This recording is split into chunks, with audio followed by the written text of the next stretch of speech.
작년 기준으로 우리나라 인구가 5,168만 명이라고 합니다. 이거는 그 재작년에 비하면 한 7만 명에서 8만 명 정도가 이제 줄어든 수치랍니다. 전문가들은 이 상황을 이제 우리나라가 이제 본격적으로 인구 감소의 시대가 되었다. 그런 시간이 되었다라고 이야기를 합니다. 그런데 우리가 작년 인구 통계에서 주목해야 될 점이 하나 있는데 바로 우리나라가 작년을 기준으로 해서 초고령 사회로 이제 들어갔다라는 겁니다. 이제 65세 인구가 전체 인구의 20%가 넘으면 그때부터 초고령 사회라고 하는데 이제 작년에 우리나라가 처음으로 이제 고령 인구가 1,000만 명을 이제 돌파했다라는 거죠. 그런데 이렇게 고령 인구가 늘어난 데에는 여러 가지 이유가 있겠지요. 뭐 인구 수명이 길어졌다든지 그렇죠. 그런 것도 있겠지만 또 하나의 이유가 뭐냐? 이제 출산율이 적어진 거죠. 아이들이 태어나질 않으니까. 그러니까 수명은 늘어나고 새로 돌아가시는 분들의 수는 적어지고 태어나는 아이들의 수도 적어지니 자연스럽게 이 사회가 고령화 사회로 갈 수밖에 없다라는 거죠. 교회도 그래요. 교회도. 우리 교회는 그래도요. 이제 모든 세대가 골고루 잘 분포가 돼 있어요. 참 조화로운 교회예요. 근데 여러분 시골 교회 가보면 전혀 그렇지 않지요. 뭐 시골 갈 것 없어요. 우리 윤상현 권사님 어머니 안성에 있는 교회도요. 아마 어머니가 가장 어린 축에 속하실 겁니다. 그 교회에서. 그죠? 거기서는 60대는 명함 못 내밀어요. 대접 못 받습니다. 우리 교회는 대접해드리잖아요. 거기서는 60대부터 이제 60대가 이제 빗자루 들고 설거지하고 밥하고 다 하는 거예요.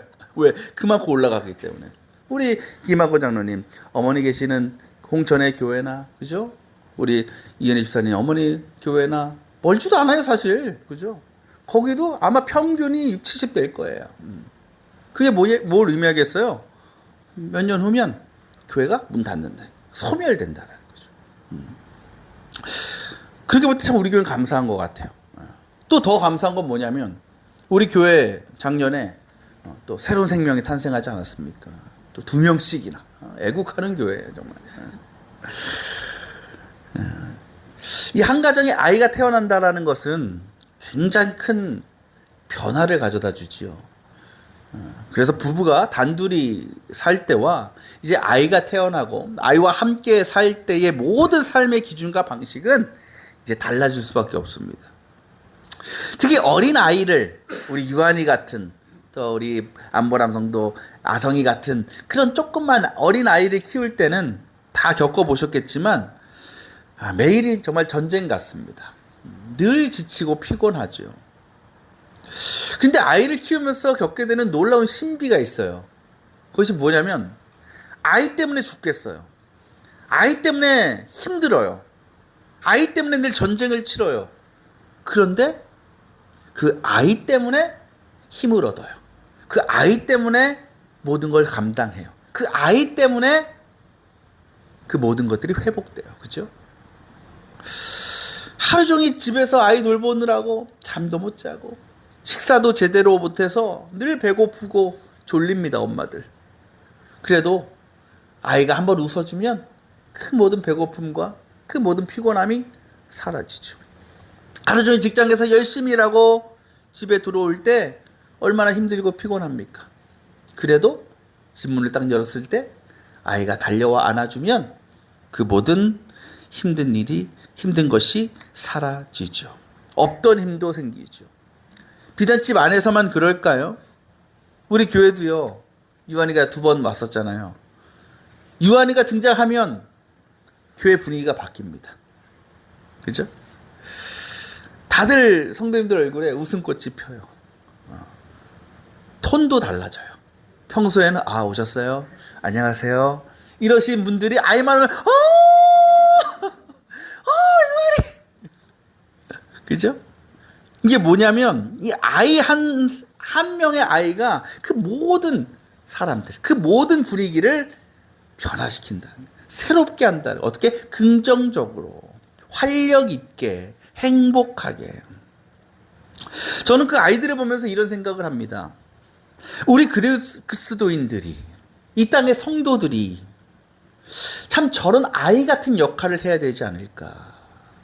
그러면 얼마나 좋을까라는 생각을 하는 거예요. 여러분, 세상을 살아가면서 우리는 많은 인간관계를 맺고 또 다양한 사람들을 만나게 됩니다. 그리고 여러분, 그런 사람들 가운데는 늘 만날 때마다 즐거운 사람이 있죠. 늘 그 사람 때문에 기쁨을 누리는 사람이 있어요. 어둡고 처졌던 분위기도 그 사람이 등장하면 환하게 바꾸어주는 사람이 있습니다. 여러분, 그런 사람들이 있다면 늘 그 사람들과 함께하고 싶지 않겠어요? 늘 가까이 하고 싶지 않겠어요? 매일 만나고 싶지 않겠어요? 근데 그렇지 않은 사람도 있지요. 얼굴만 봐도 짜증이 나는 사람. 좋았던 분위기도 그 사람만 오면 한순간에 얼어붙게 만드는 사람.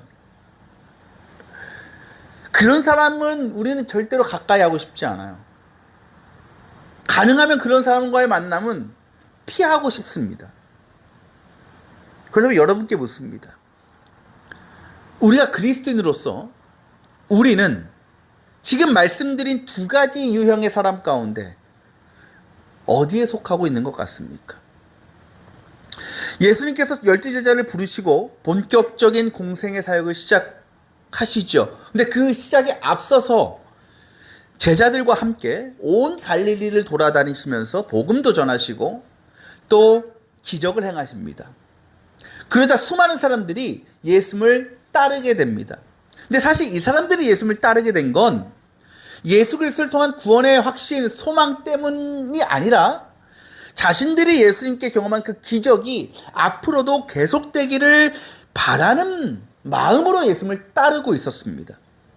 그러니까 그 사람들에게는 예수님을 따르고는 있지만 주님을 따르는 자로서 내가 어떠한 마음을 가져야 되는지, 어떤 자세로 살아가야 되는지, 자신들이 앞으로 지키고 감당해야 될 일이 무엇인지에 대해서 정확하게 알지 못했습니다.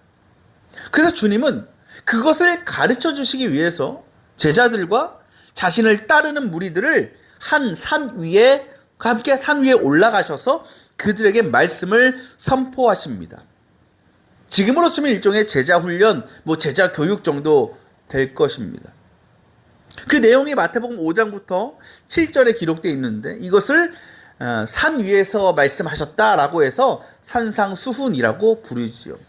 오늘 우리가 읽은 말씀, 그 말씀 중에 하나로 예수님께서 이 말씀을 통해서 예수님을 따르는 자로서 살아가기 위해서, 그리고 그들과 함께 예수님께서 공생의 사역을 완성하시기 위해서 그들이 어떠한 정체성을 가져야 되는지 그것을 가르쳐주고 계시는 겁니다. 굉장히 중요한 말씀이죠. 그 정체성이 무엇이라고 오늘 주님 말씀하십니까? 너희는 세상의 뭐다? 소금이다 라는 거죠. 소금이다.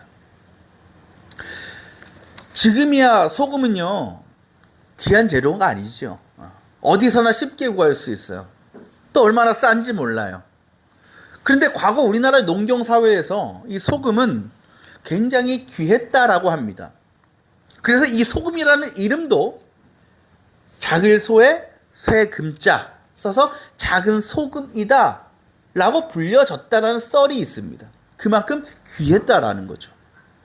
근데 고대 사회로 넘어가면 이 소금은 더욱 귀한 것이었어요. 실제 그 당시 사람들은요, 이 소금을 실제로 금에 비길 만한 가치가 있다라고 생각했습니다. 구약의 제사를 드릴 때도 이 소금은 언약의 신실함을 상징하는 필수적인 표시였습니다. 또 심지어 헬라인들 같은 경우는 이 소금을 신과 같다라고까지 표현합니다.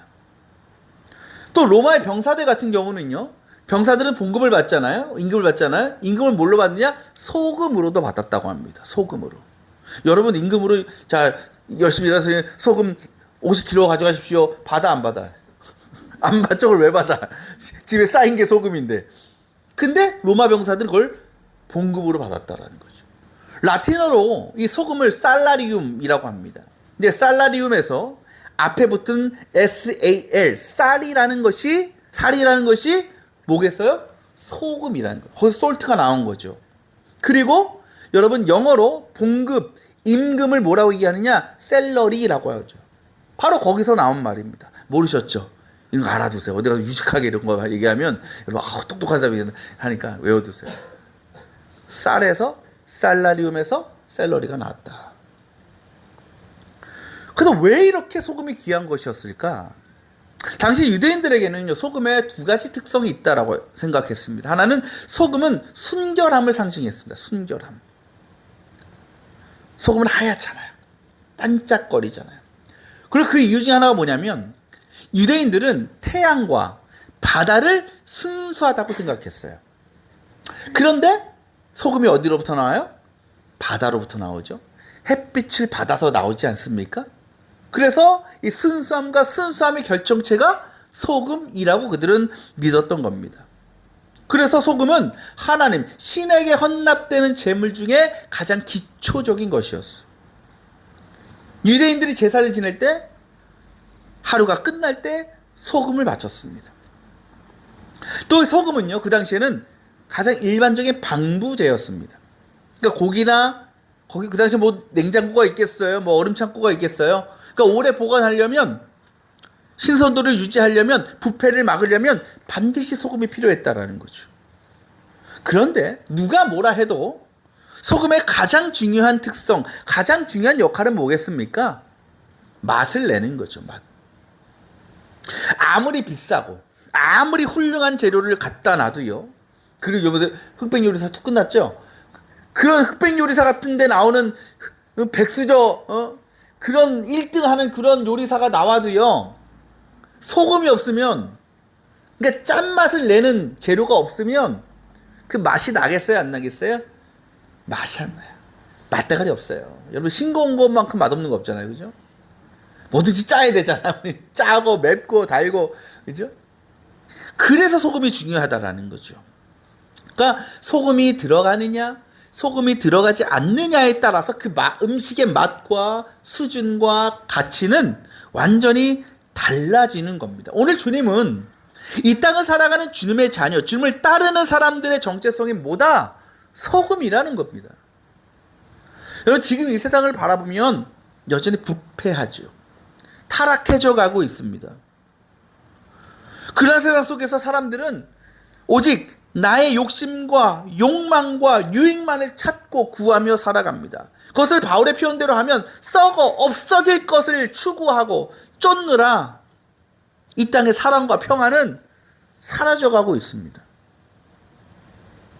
그러한 세상 속에 주님이 우리를 소금으로 부르셨다라는 거죠. 그렇다면 이 땅의 소금으로서 우리가 해야 될 일이 무엇일까요?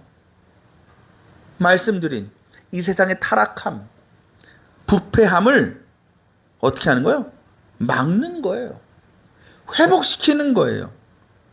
그래서 우리를 통해서 사람들의 마음과 영혼 가운데 하나님의 평화가 임하고 주님의 사랑과 기쁨을 회복하는 거예요. 그게 소금의 역할이라는 겁니다. 근데 여러분 지금 한국 교회, 한국 기독교 어떻습니까? 가장 큰 문제가 뭐예요? 오늘 말씀 빗대서 얘기하면 더 이상 소금으로서의 역할을 감당하지 못하고 있는 것 아니겠습니까? 비단 교회의 문제입니까? 우리도 마찬가지예요. 우리의 삶을 한번 돌아보세요. 우리가 살아가는 그 삶의 자리에 여러분이 만나게 되는 세상의 수많은 사람들과의 관계 안에서 무언가 거룩하고 선한 변화가 나타나고 있습니까? 여러분을 통해서 상처받은 이들의 위로를 받고 세상의 가치와 유익을 쫓아 살던 사람들이 구원의 복음과 진리를 따르게 되고 여러 가지 삶의 문제와 고난 때문에 힘들어하는 좌절하는 이들이 우리 때문에 다시 일어설 수 있는 힘과 소망을 얻고 있냐는 겁니다. 혹시 우리로 인해서 죄가 더해지고 사람들의 조롱과 실망이 더욱 깊어져 가고 있지는 않은가라는 거죠. 그런 우리를 향해서 오늘 주님은 경고하십니다. 짠맛을 잃은 소금은 아무데도 쓸데가 없다. 그러면 어떻게 된다고요? 바깥에 내버려져서 사람들이 짓밟을 뿐이다. 지금 우리 이 땅의 기독교의 현실, 교회 현실을 너무나 잘 보여주는 말씀인 것 같아요. 사람들에게 버림받고 조롱받고 손가락질 당하고 모욕받고 짓밟혀가는 모습들. 여러분 가끔 길을 가다 보면 식당에서 자신들이 파는 음식을 밖에 전시해 놓을 때 있잖아요, 그죠? 근데 이렇게 뭐 이제 만들어 가지고 그 안에 넣어서 이제 보여주죠. 그거 진짜예요, 가짜예요? 가짜죠. 근데 여러분 멀리서 보면 진짜 같죠, 그죠? 제가 퀴즈 한번 내드릴게요. 하나만 넘겨줄래? 네. 무엇이 진짜인지 맞춰보세요, 여러분. 무엇이 진짜 음식인가? 콩나물국이에요. 1번, 2번이라고 합시다. 자, 1번이 진짜다. 손 들어보세요. 2번이 진짜다. 자, 다음. 제가 정답 얘기 안 했어요. 네. 자, 1번이 진짜다. 2번이 진짜다. 안 드신 분들은 뭐예요? 안 드신 분들은 그냥 제가 마음대로 해석할 거예요. 네. 그래도 확실히 우리 주부님들이 많으셔서 잘 구분하시네. 1번이 진짜죠. 2번은 가짜예요. 앞에 것도 여러분 많이 손 드신 것처럼 이쪽에 있던 게 가짜, 이쪽이 진짜예요. 그러니까 이렇게 자세히 보니까 좀 뭔가 티가 나죠. 근데 멀리서 보면 다 똑같아 보여요. 다 그냥 진짜 같아 보여요. 근데 사실 이거는 이제 밀랍으로 만든 이제 가짜 모형이죠. 그래요. 또 진짜 음식 같아 보여도요, 구분이 안 가도요, 뭐 해보면 알아요? 냄새 맡아보면 알고 먹어보면 아는 거죠. 만약에 저렇게 먹음직스럽게 똑같이 만든 모일 갖다 여러분한테 주면서 이거 맛있으니까 한번 드셔보세요 한다면 여러분 그거 어떻게 하겠어요? 누굴 바보로 하나? 그리고 당장 버리지 않겠어요? 쓰레기통에 넣지 않겠습니까? 우리의 모습이 이와 같지 않은가라는 거죠. 우리가 눈으로 볼 때는 다 소금 같아요. 색이나 모양이나 누가 보더라도 소금이에요. 그런데 직접 맛을 보니까 아무 맛이 안 나는 거예요. 그렇다면 그것은요, 짠맛을 잃은 소금이 아니고요, 아예 소금이 아닌 거죠. 그런 소금은 아무짝에 쓸모가 없다. 어떻게 된다? 버려지고 짓밟힌다라는 거죠. 오늘 주님 분명히 말씀하십니다. 너는 세상의 소금이 되어라. 아니죠. 너는 세상의 소금이다. 우리는 이미 소금으로 부름 받았다라는 겁니다. 그렇게 보면요, 여전히 이 땅에는요, 얼마나 많은 소금들이 있는지 몰라요. 여전히 수많은 성도가 있고 여전히 이 땅에 수많은 교회가 세워져 있어요. 그러면 그렇게 소금이 많으면 세상이 회복돼야죠. 변화돼야죠. 거룩해져야죠. 근데 그래요? 그렇지 않아요. 더 부패하고 있고 더 타락하고 있어요. 왜 이런 일이 벌어지는 것입니까? 결국 소금인 줄 알았는데 소금이 아니기 때문이죠. 우리가 그리스도인 하나님의 자녀라는 어떤 겉모습을 갖추고 살아가는지 몰라요. 그러나 그것이 결국 우리를 정말 주님의 백성, 그리스도인 되게 하지 않습니다. 매주일마다 교회 나와서 예배를 드리고 있다고, 휴대폰 배경화면이나 카톡 프로필에 성경 말씀 적어놓고 있다고, 설교 들을 때 아멘으로 응답한다고, 찬양할 때마다 두 손 들고 눈물을 흘린다고, 우리가 예수님을 따르는 자로서 살아가는 것이 아니라는 거죠.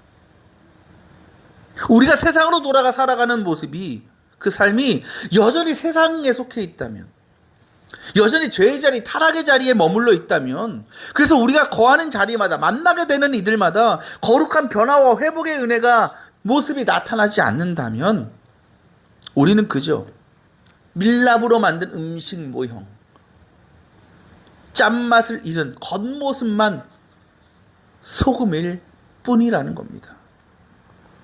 여기서 짠맛을 잃다라는 말은 헬라어로 모라이노라고 합니다. 이 말은 어떤 뜻이냐?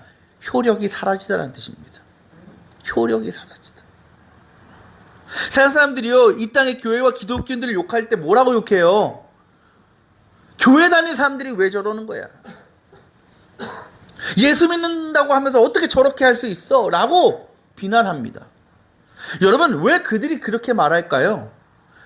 왜 우리를 저 사람 왜 그래? 저 사람 왜 저렇게 살아라고 얘기하지 않고 왜 교회 다니는데 저럴까? 왜 예수 믿는다는데 저렇게 살까라고 얘기할까요? 그것은 분명히 그들 가운데, 세상 사람들 가운데 우리가 그리스도인으로, 성도로서 예수 믿고 살아가는 사람으로서 그들이 기대하고 있는 무언가가 분명히 있기 때문 아니겠습니까?